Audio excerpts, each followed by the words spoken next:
Bibles, you can open with me Psalm 32, भजन 32 निकाल लीजिए।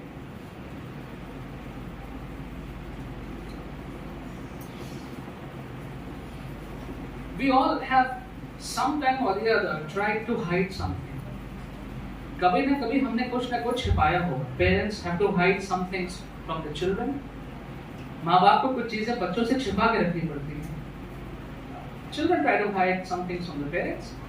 बच्चों को कुछ चीजें माँ बाप से छुपा के रखनी पड़ती हैं। Siblings hide from each other. भाई बहन दूसरे से छुपा के रखते हैं। And we all have, sometime or the other hid something. If nothing, we must have at least played that game hide and seek when we were small. और कुछ नहीं तो जब छोटे रहे तो वो छुपन छुपाई का गेम ही खेला होगा आपने। So we do try to hide sometimes things. But have you ever tried to hide something from God? क्या आपने कभी परमेश्वर से कुछ छिपाया है, छिपाने की कोशिश करी है? Well, if you have, then you had better been pretty good. अगर आपने कोशिश करी है परमेश्वर से कुछ छिपाने की, तो फिर आपको इस काम में बहुत माहिर होने की आवश्यकता है। One thing we do try to hide from God is our sins or our misdeeds. एक चीज जो अक्सर मनुष्य कोशिश करता है परमेश्वर से छिपाने की कोशिश करता है और वो है उसके गलत कार्य या उसके पाप से ग्रस्त कार्य। We do something wrong and then just like Adam and Eve, we naturally try to hide. कुछ गलत करते हैं और जैसे आदम और हवा ने किया वैसे ही हमारे अंदर प्रवृत्ति है कि हम उसको छिपाने की कोशिश करते हैं। We know in our hearts God is holy, we know God is good, God is just, and so we try to hide ourselves and our sins from God. आपको मालूम है कि हमारा परमेश्वर जो है वो पवित्र है, वो अच्छा है, भला है, वो न्याय करने वाला है, इसलिए हम अपने आप को भी कभी-कभी छिपाने की कोशिश करते हैं और अपने पाप को भी छिपाने की कोशिश करते हैं। But the truth of the matter is that it is a losing proposition. ये जो बात है अपने आप को और अपने गुनाह को परमेश्वर से छिपाने की, ये काम नहीं करती है। You cannot hide your sin from God. हम अपने गलत कार्यों को परमेश्वर से छिपा नहीं सकते हैं। In fact, we can't hide anything from God. हम परमेश्वर से कुछ भी नहीं छिपा सकते हैं। Today's psalm talks about the right way to cover up sin and the wrong way to cover up sin. आज का भजन हमें ये बताता है कि अपने पाप को ढांकने का सही तरीका कौन सा है और गलत तरीका कौन सा है। The psalm talks about how we try to hide our sins from God and how God offers to hide our sins for us. आज का भजन ये बताता है कि कैसे हम कोशिश करते हैं कि हम अपने पापों को ढांक लें और परमेश्वर भी कैसे हमें ये ऑफर देता है कि वो हमारे पापों को ढांक ले। And the psalm presents us with an intriguing choice. Will I attempt to hide my own sins or will I let God cover my sins? और एक कौतूहल से भरा हुआ एक चुनाव यहाँ पे हमें करना है जब इस भजन को पढ़ते हैं कि क्या हम कोशिश करते हैं, प्रयत्न करते हैं कि हम अपने पापों को ढांक लें, छिपा लें, या हम ऐसा होने दें कि परमेश्वर हमारे पापों को ढांक ले और छिपा ले। Let's look at verse 1 and 2. Blessed is he whose transgressions are forgiven, whose sins are covered. Blessed is the man whose sin the Lord does not count against him, and in whose spirit is no deceit. Hindi में कोई सहायता कर देंगे इसके लिए? क्या ही धन्य है वह जिसका अपराध क्षमा किया गया और जिसका पाप ढांपा गया। क्या ही धन्य है वह मनुष्य जिसके अधर्म का यहोवा देखा न दे और जिसकी आत्मा में पकड़ न। Verse 1 and 2, the psalmist David is telling us that it is such a blessing to have a clean record and a clean heart before God. पहले दूसरे पद में दाऊद जो भजन का लिखने वाला है वो ये कह रहा है कि इतनी बड़ी आशीष है, ये इतना भला कार्य है जो परमेश्वर करता है वो ये कि जब हमारा हृदय जो है वो परमेश्वर के सामने एकदम आर पार साफ दिखता है, हमारा हिसाब किताब एकदम साफ है। Those of you who do accounts, who know accounts, they know the accounts have to be all clear. Unless the accounts are not clear, it keeps you worried. जब तक सारा हिसाब किताब मिल ना जाए। तो यहाँ पे जो जीवन का हमारा हिसाब किताब है वो परमेश्वर के सामने एकदम साफ है। It's clear. हमारा दिल साफ है। The heart is also clear before God.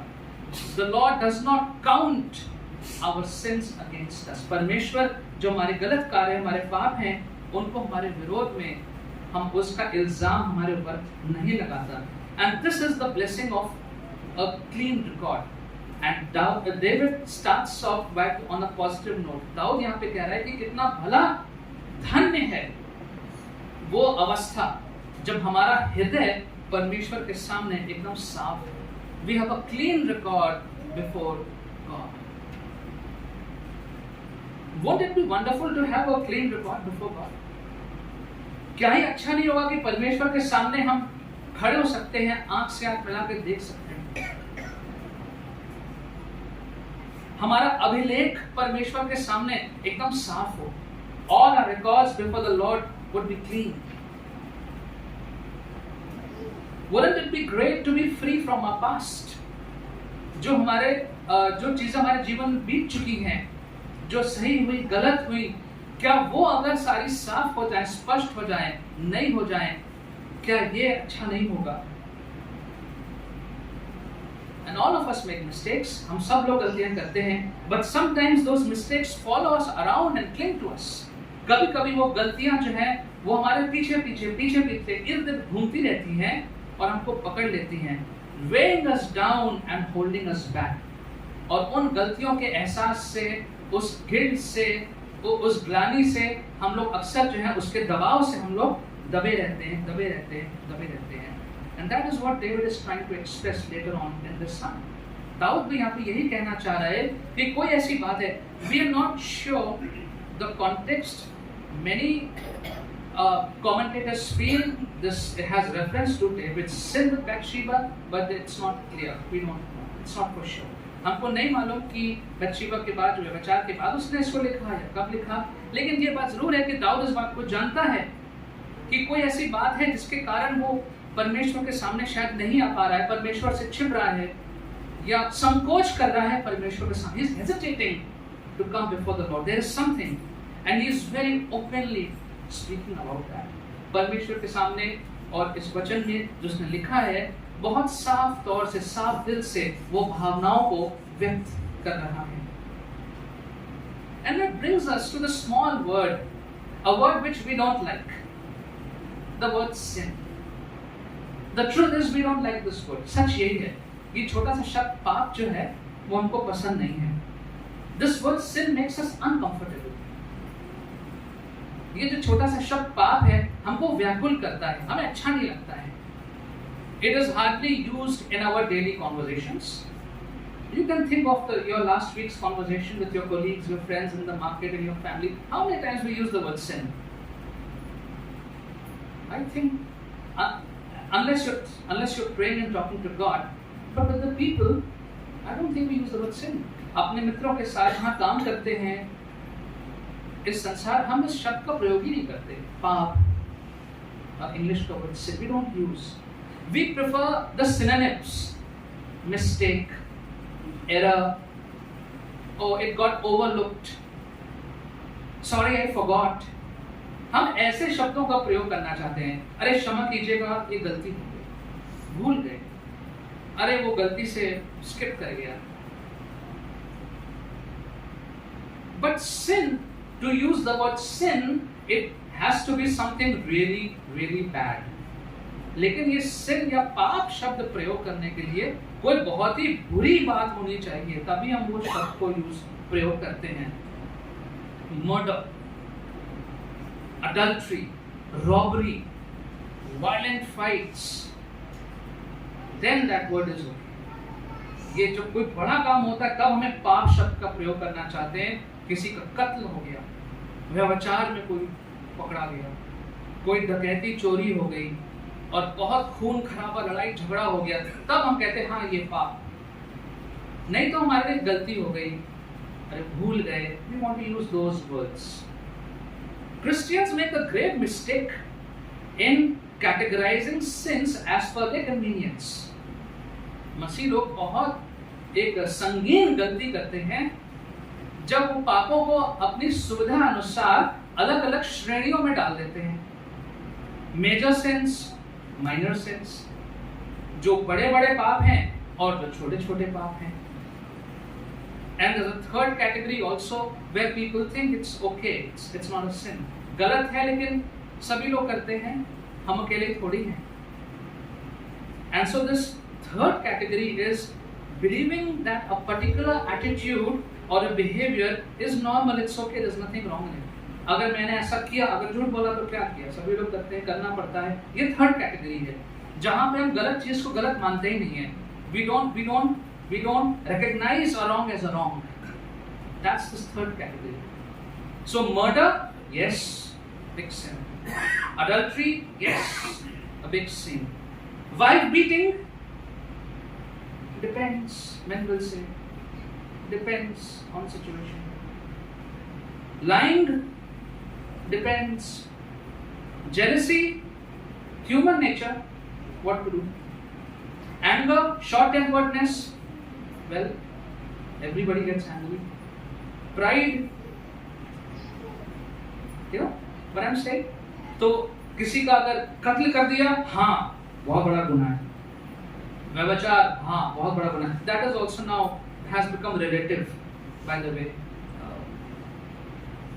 पत्नी को मारना कभी कभी चलता है, कुछ पुरुष कहेंगे।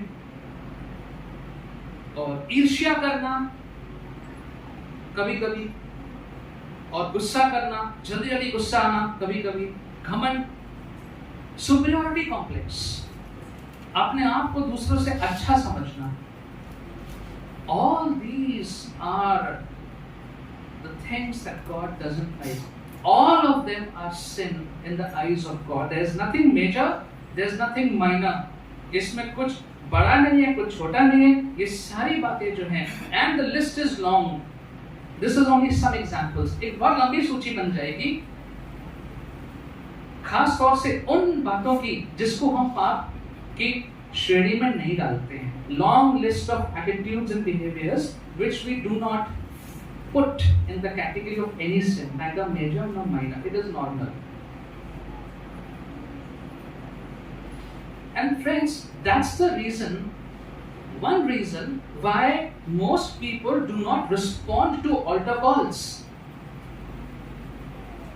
जब कोई प्रचारक प्रचार कर रहा है और उसने एक कॉल दिया है कि कौन लोग हैं जो अपने पाप को मानते हुए प्रभु यीशु मसीह के पीछे चलना चाहते हैं, बहुत कम लोग खड़े होते हैं। आपने भी देखा होगा मीटिंग्स में बहुत कम लोग खड़े होते हैं। क्यों? Because they feel there's nothing wrong with me. The one who's going to stand has to be someone who is a grave sinner. That's not me. वो मैं नहीं हूँ, ये कोई और है, ये दूसरे लोग हैं।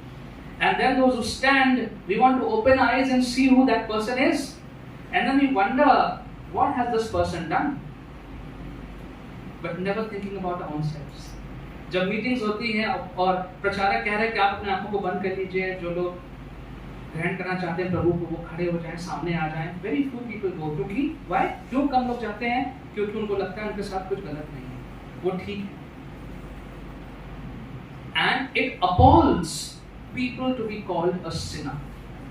किसी को अगर आप पापी कह दें तो वो स्तब्ध हो जाते हैं, उनको एक झटका लग जाता है, मुझे पापी कैसे कह दिया? How could you call me a sinner? Well, Romans 3:23 says, for everyone has sinned and fallen short of God's glorious standards. Hindi में पढ़ देंगे रोमियो 3:23, या किसी को मुंह ज़बानी याद हो?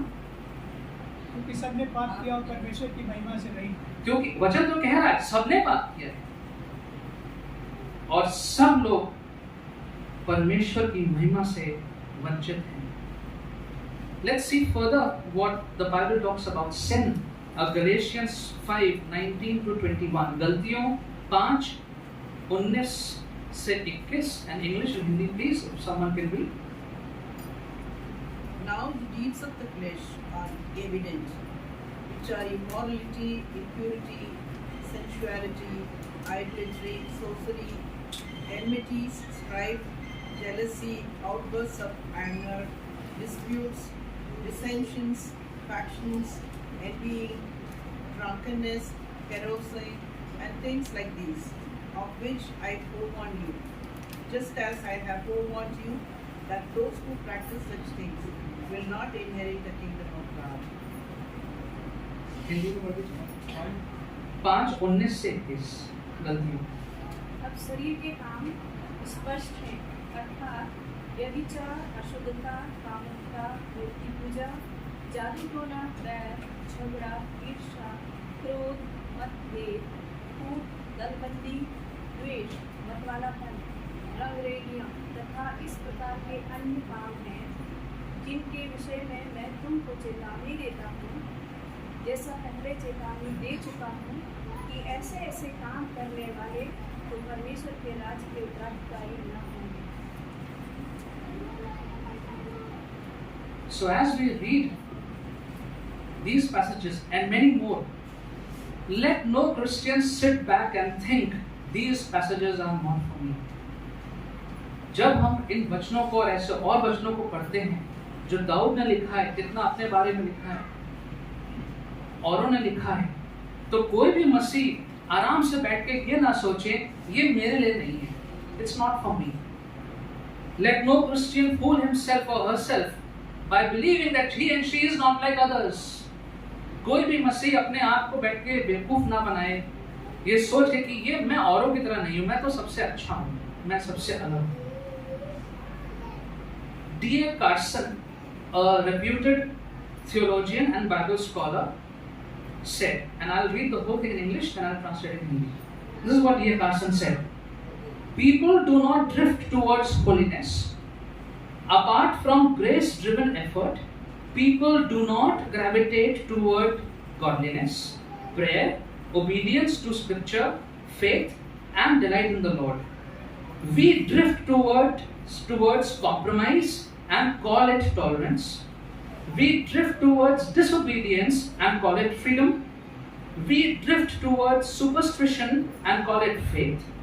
We cherish the indiscipline of lost self-control and call it relaxation. We slouch towards prayerlessness and delude ourselves into thinking we have escaped legalism. We slide towards godlessness and convince ourselves that we have been liberated. लोगों का रुझान पवित्रता की ओर नहीं है। परमेश्वर के अनुग्रह के बिना लोग धार्मिकता, प्रार्थना, वचन का पालन करना, विश्वास करना, परमेश्वर में आनंदित रहना, इन बातों की ओर लोग आकर्षित नहीं होते हैं।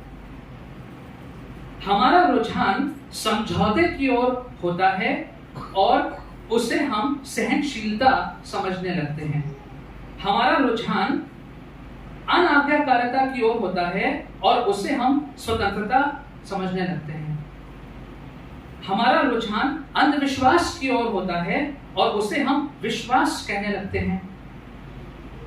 हम आत्मसंयम का अनुशासन खो देते हैं और उसे विश्राम समझने लगते हैं। हम प्रार्थना के बिना जीना चाहते हैं और सोचते हैं कि विधि के बंधन से आजाद हो गए। हम नास्तिकता की ओर फिसलने लगते हैं और अपने आप को विश्वास दिला लेते हैं कि हम धार्मिक चोंचलों से आजाद हो गए। Very powerful words which this scholar has said. Slowly we have convinced ourselves that right is wrong and wrong is right. धीरे धीरे मनुष्य अपने आप को ये साबित कर देता है, अपने आप को ये समझा लेता है कि सही जो है वो गलत है और गलत जो है वो सही है। So prayer can become legalism. And I have heard Christians say, अरे भैया ये सब हमसे नहीं होता है, ये हम 1 घंटा प्रार्थना नहीं कर सकते, ये सब हमसे नहीं होता, हम इतना देर ये नहीं कर सकते, हम वो नहीं कर सकते। They have convinced themselves it is legalism. कई लोग ने ये मान लिया है कि ये जो है ये सब चोचले हैं, ये विधि है, ये सब विधियां हम नहीं कर सकते।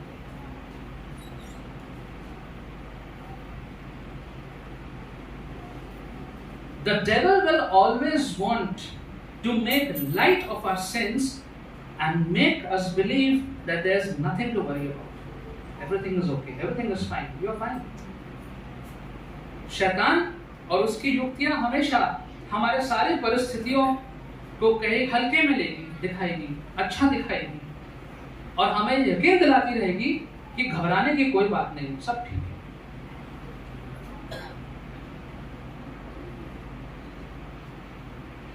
When I was preparing this, I stumbled upon a book. I remembered this book by Brother R. Stanley, Little Foxes.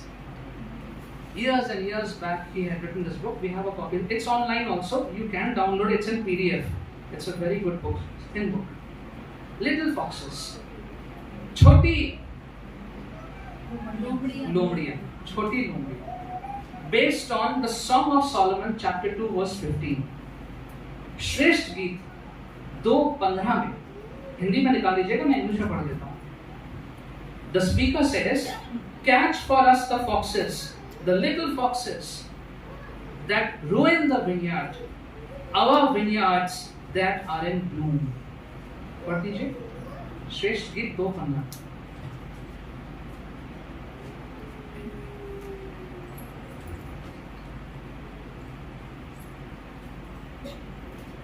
जो छोटी लोमड़ियाँ दाख की बारियों को बिगाड़ती हैं, उन्हें पकड़ लें, क्योंकि हमारी दाख की बारियों में फूल लगे। When I was in Banbasa and we had lots of farm over there, and when the crop was standing, we had to guard the crops. Sometimes we go out and check. Banbasa में जहाँ खेती होती है, जब मैं वहाँ पे था, तो जब फसल खड़ी हो जाती थी तो हम लोग वहाँ उसकी चौकीदारी करते थे, राउंड्स लेते थे, and we would look out for elephants, we would look out for blue bulls. हाथियों देखते, हाथी कहीं दिख जाए, बड़ा दिख जाएगा, नीलगाय आपको दिख जाएगी, ऊंची होती है, but you can't find the foxes, वो तो बहुत छोटे होते हैं. So we look out for the big ones while we miss the small ones. And that happens in our spiritual lives also. The sins and habits that we overlook and we excuse or defend, ऐसे हमारी प्रवृत्तियां, ऐसे विचार जिनको हम नजरअंदाज कर देते हैं, जिनके हम बहाने बना देते हैं, उनके प्रति वचन कह रहा है सचेत रहो.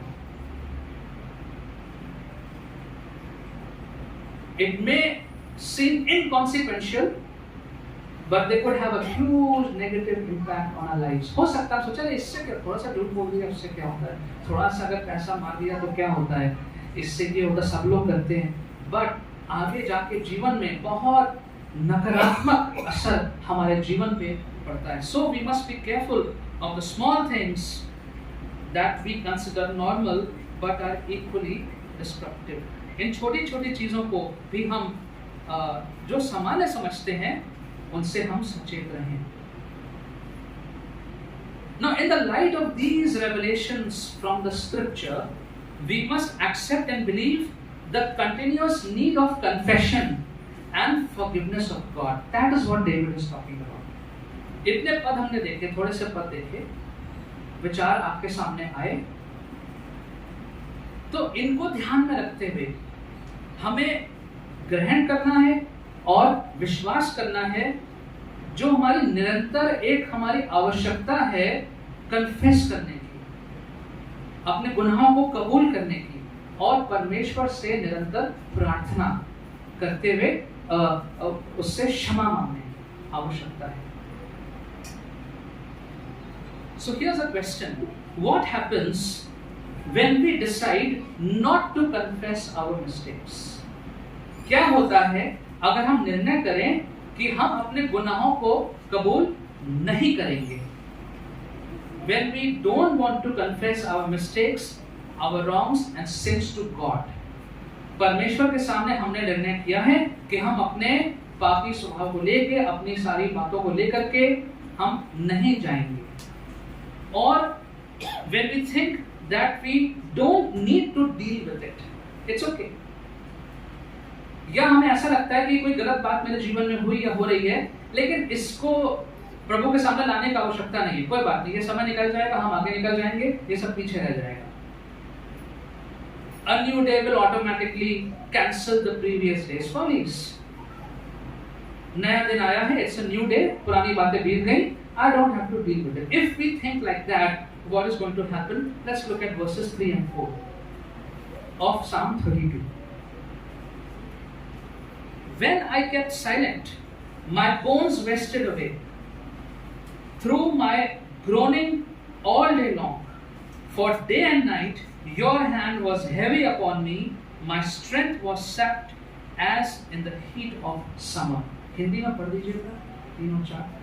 जब मैं चुप रहा तब दिन भर कराते कराते मेरी हड्डियां पिघल गईं, क्योंकि रात दिन मैं तेरे हाथ के नीचे दबा रहा और मेरी तरावट धूप काल की सी झुर्राहट बनती रही। So I decided that I'm not going to deal with it, and I'm uncomfortable with this, and I just want to move on and forget all that happened. Maybe I'm a little bit sorry, and the next day is going to be fine.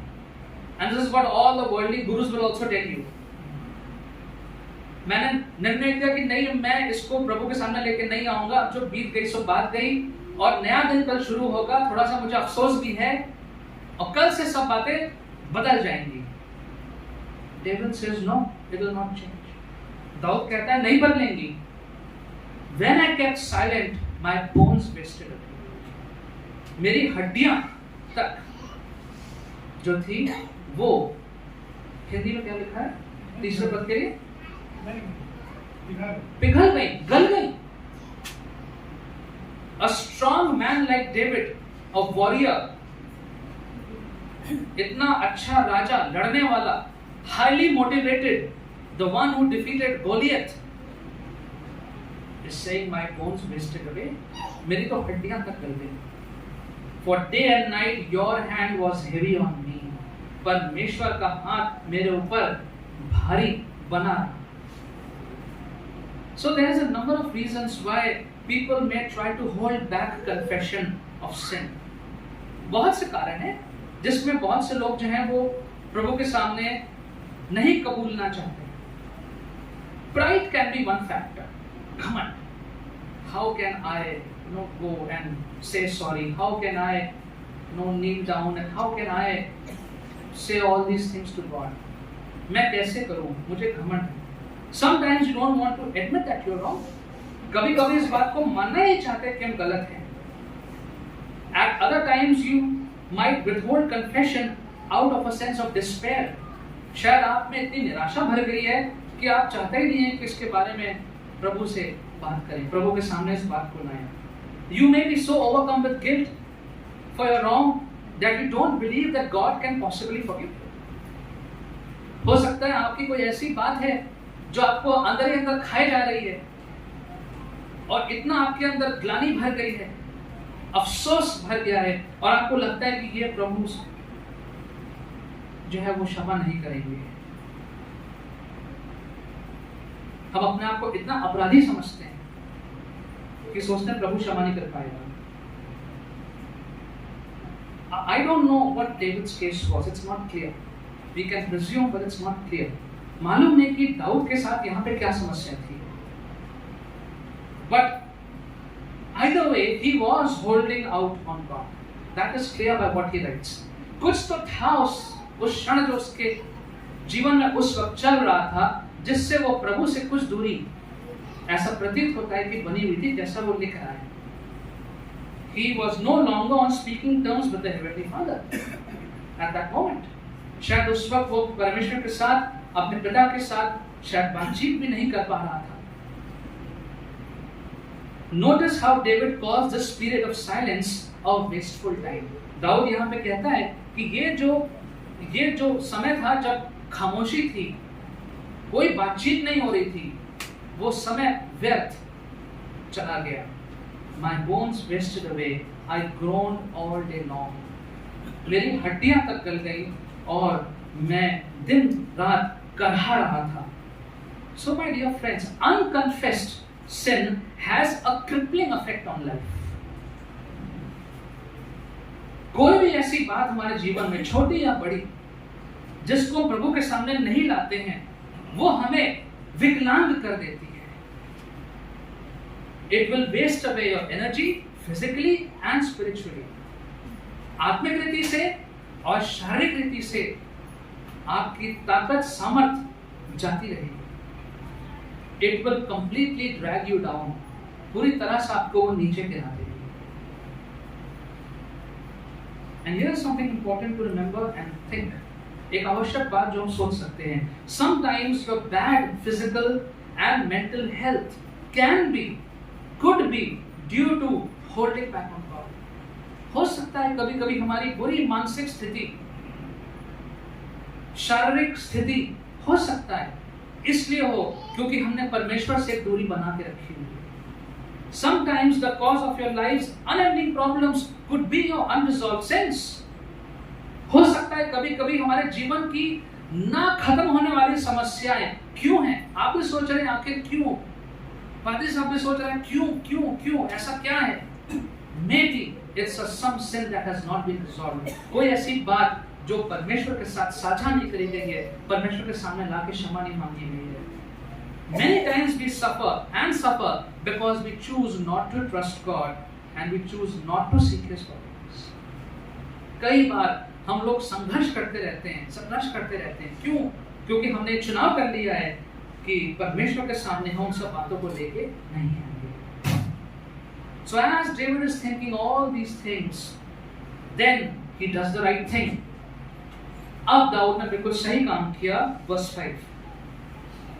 Then I acknowledged my sin to you and did not cover up my iniquity. I said, I will confess my transgressions to the Lord, and you forgave the guilt of my sin. पढ़ लीजिए 5 वाला. जब मैंने अपना पाप तुझ पर प्रकट किया और अपना अधर्म न छिपाया और कहा मैं यहोवा के सामने अपने अपराधों को मान लूंगा, तब तूने मेरे अधर्म और पाप को क्षमा कर दिया. कुछ लोगों के जीवन में हमेशा उलझन रहती है. उनको मालूम नहीं क्या गलत है. मैंने कोई कत्ल नहीं किया, मैंने व्यभिचार नहीं किया, मैंने चोरी नहीं करी, तो फिर मेरे अंदर उलझन क्यों है? I am not a murderer, not an adulterer, I am not a robber. Why am I like this? It's possible that the things that we don't consider as sin, they have put us down. ऐसी चीजें जिनको हमने सामान्य मान लिया है. So all of that, with all of that, there's a need to come before the Lord as David did and seek God's forgiveness. So David finally stops playing this cover up and asks God to cover his sins. अब उसने परमेश्वर से नहीं भाग रहा है. अब वो परमेश्वर से साफ-साफ कह रहा है कि आप ही मेरे पापों को ढांप दीजिए, मैं नहीं ढांप सकता. I'm trying to cover my sins, it's not working. I'm trying to work out my problems, it's not working, it's not solving. मैं अपनी समस्याएं, अपना मेरा स्वभाव, मेरी सारी नकारात्मक बातें मैं कोशिश कर रहा हूँ, ये नहीं सुलझ रही है. He takes it to God and he says, and you forgave the guilt of my sin. परमेश्वर तूने मेरे इस पाप को क्षमा कर. As it says in the book of James 5:16, Yakub 5:16, confess your sins to each other and pray for each other so that you may be healed. Hindi में पढ़ दीजिए याकूब 5:16.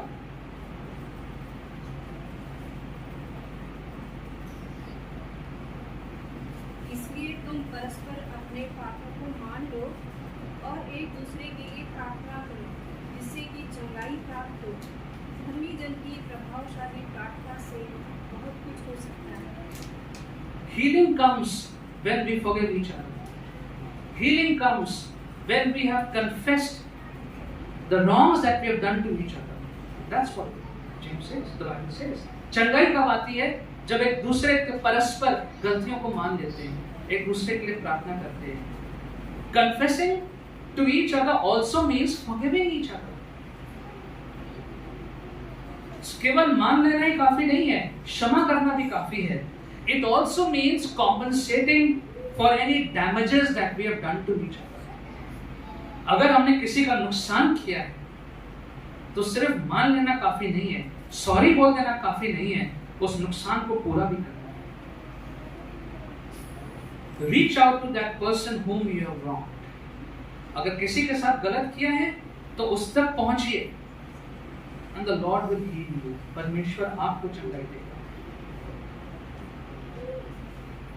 Don't wait for a more opportune time. गलत चीजों को सही करने के लिए और मौके का इंतजार मत करिए. अभी सही समय नहीं आया, अभी सही समय नहीं आया. Waiting for the right time, waiting for the right time. It may never come. वही सही समय कभी ना आए. Do not postpone by saying I need more time to think. Many people say that. और मत टालिए ये कहते हुए मुझे सोचने का और समय चाहिए. Treat it as urgent. अगर कोई गलत चीज को सही करना है तो उसको अति आवश्यक मान लीजिए. Verse 6. It's all from here. Therefore, let everyone who is godly pray to you while you may be found. Hindi में पढ़ लीजिए 6वां पद. इस कारण हर एक भक्त तुझसे ऐसे समय में प्रार्थना करे जबकि तू मिल सकता है. जब तू मिल सकता है, ऐसा समय ना आ जाए कि फिर वो असंभव हो जाए. That time can come. The Bible talks about that time. So while the Lord may be found, seek Him. जब समय रहते रहते क्षमा मांगे. समय रहते रहते जो हमारे चीजें जो सॉल्व नहीं हुई है, रिजॉल्व नहीं हुई हैं, जो हमें अंदर से खाए जा रही हैं, उन सब बातों को समय रहते रहते दाऊद कह रहा है कि मैंने तो यही किया, मैं सब चीजों को परमेश्वर के सामने लेके आ गया समय रहते रहते, और परमेश्वर ने मुझे. Let's look at verse 7 and 8 also. You are my hiding place. You will protect me from trouble. Surround me with songs of deliverance. I will instruct you and teach you in the ways you should go. I will counsel you and watch over you. तू मेरे छिपने का स्थान है. जी. तू संकट से मेरी रक्षा करेगा. तू मुझे चारों ओर से छुटकारे के गीतों से घेर लेगा. मैं तुझे बुद्धि दूंगा और जिस मार्ग में तुझे चलना होगा उसमें तेरी अगुवाई करूंगा. Once we come to the Lord, confess to the Lord, what is going to be the result?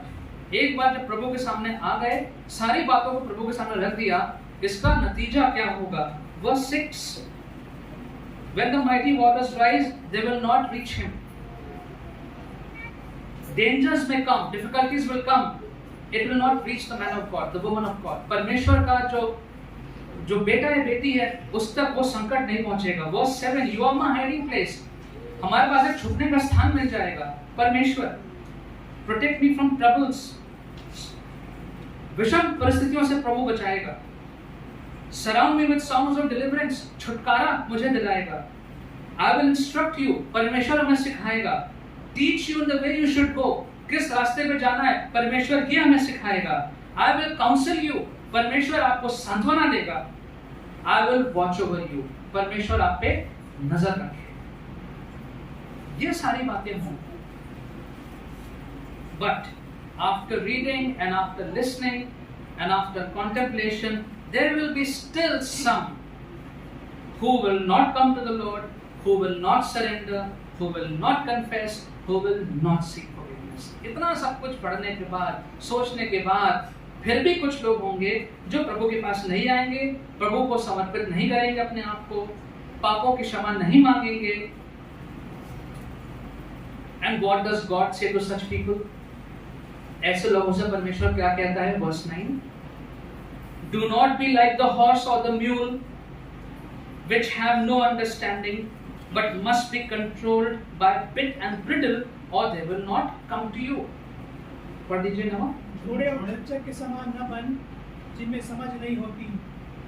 उनके साज पे काबू करने के लिए लगाम और रास होती है, अन्यथा वह तेरे वश में नहीं आने की। The Lord is saying, after so much of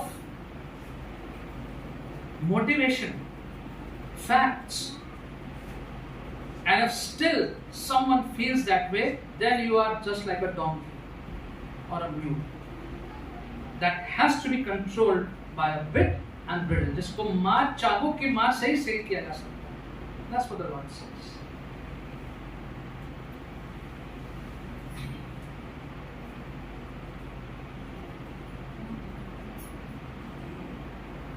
Verse 10. Many are the woes of the wicked, but the Lord's unfailing love surrounds the man who trusts in Him.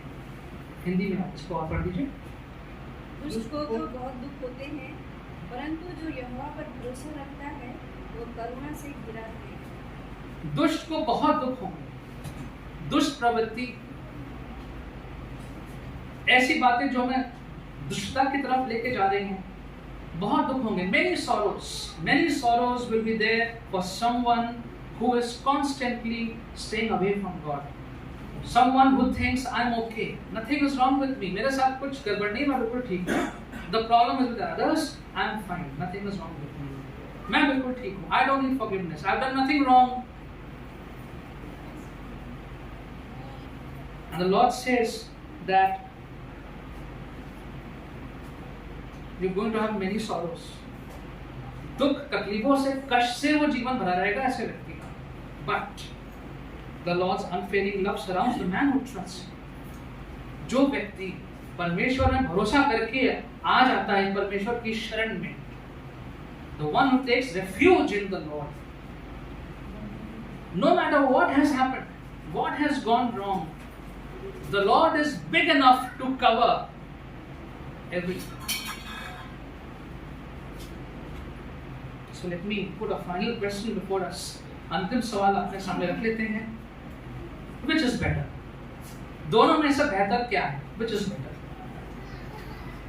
I try to hide and cover up my sins. मैं परमेश्वर से बचता रहूं, भागता रहूं। Let the little foxes ruin my vineyard. जो मेरा अंगूर का बगीचा है उसको मैं छोटे-छोटे लोमड़ियों को नष्ट करने दूं। और do I let God cover my sins in the face of Christ Jesus? कि प्रभु यीशु मसीह के द्वारा क्या मैं परमेश्वर को अनुमति देता हूँ, निमंत्रण देता हूँ, उसकी शरण में आ जाता हूँ कि वो मेरे पापों को ढांक दे। I pray that the Lord will lead us to the right answer. परमेश्वर हमें सही उत्तर की ओर लेकर जाए। Let's pray. Heavenly Father, we thank you that we have this wonderful privilege that we can just come to you and come to you just as we are, without any qualification. परमेश्वर आपने हमें ये सुंदर अवसर प्रदान करते हैं कि हम जैसे हैं उसी अवस्था में आपके सामने आ सकते हैं। Lord, help us this morning to put ourselves before you, let our hearts be bare before you, so that you can check.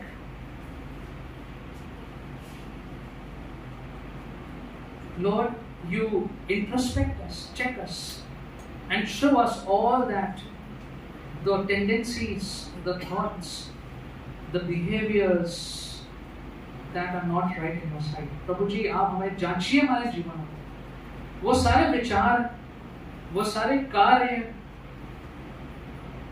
जो आपके दृष्टि में ठीक नहीं है, सही नहीं है। Lord, we ask you that you cover them with the blood of Jesus. यीशु के लहू में उन सबको ढांक दीजिए।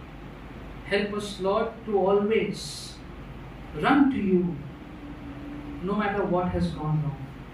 प्रभु जी हम हमेशा आप ही के पास दौड़ते हुए आए हैं, चाहे जो भी हमारे जीवन में होता है. Help us, Lord, to have this confidence like your servant David, that no matter what ups and downs come in life, you can always run to you and be true to you. Dawood के पिता परमेश्वर, हमारे अंदर ये भरोसा भर दीजिए कि चाहे जीवन में जो हो जाए परमेश्वर, सारे उतार चढ़ाव के बावजूद हम आपके पास आ सकते हैं परमेश्वर, और अपने जीवनों को आपके हाथों में सौंप सकते हैं और आपके प्रेम को प्राप्त कर सकते हैं. In Jesus' name we pray.